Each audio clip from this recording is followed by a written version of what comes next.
ফসলি জমিতে সারি সারি সবুজ লতা গাছ, ঝুলে আছে টাটকা শশা। চলছে ব্যস্ত হাতে তুলতে আর বাছাই করার কাজ। চোখের সামনেই যেন সাফল্যের গল্প লেখা হচ্ছে। এই শশাগুলো সরাসরি ঢাকা কারণ বাজারে যাচ্ছে এবং মোটামুটি একটা ভালো দামে বিক্রি করতেছে, তাতে মোটামুটি লাভবান হচ্ছে। আমি নিজেও করছি অল্প একটু, সামনের দিকে আরো একটু হয়তো বা বেশি করে লাগাবো, যেন আমরা উপকৃত হতে পারি। লালমনিরহাট সদর উপজেলার চিনিপাড়া এলাকায় এই চিত্র এখন নিয়মিত।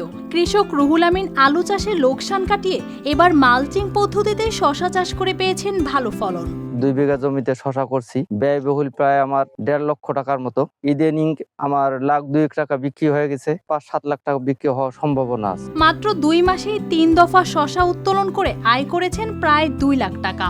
সামনে আরো ভালো দামের আশা করছেন। আমরা এই শশার ক্ষেতটা লাগাইছিলাম, তারপরে পরবর্তীতে আমাদের এখানে প্রায় 1.5-2 লাখ টাকা আমাদের আসছে এবং আল্লাহর মধ্যে আশা করা যায় প্রায় আরো 3-4 লাখ টাকা বিক্রি করা যাবে। এবং আমাদের কৃষি বিভাগ থেকে আমাদেরকে সহযোগিতা করা হয়েছিল, যার কারণে আমাদের ফসলও ভালো হয়েছে।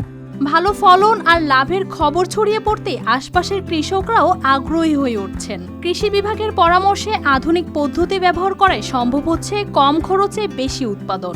যারা কৃষক আগাম চাষাবাদের জন্য ব্যর্থ হয়েছিল এবং যারা সহযোগিতা নিয়ে কৃষি বিভাগের সহযোগিতা নিয়ে করেছে, বর্তমানে তারা বাজারে বিক্রি করতেছে এবং যথাযথ মূল্য পাচ্ছে। আমাদের কৃষি বিভাগ উপসহকারী কৃষি কর্মকর্তা সহ উপজেলা এবং জেলা পর্যায়ের কর্মকর্তা বিভিন্ন প্লট ভিজিট করতেছে এবং আমাদের পরামর্শ দিচ্ছি। সব মিলিয়ে এই সবুজ খেতি এখন নতুন সম্ভাবনার বার্তা দিচ্ছে উত্তরাঞ্চলের কৃষিতে। News desk, RTV।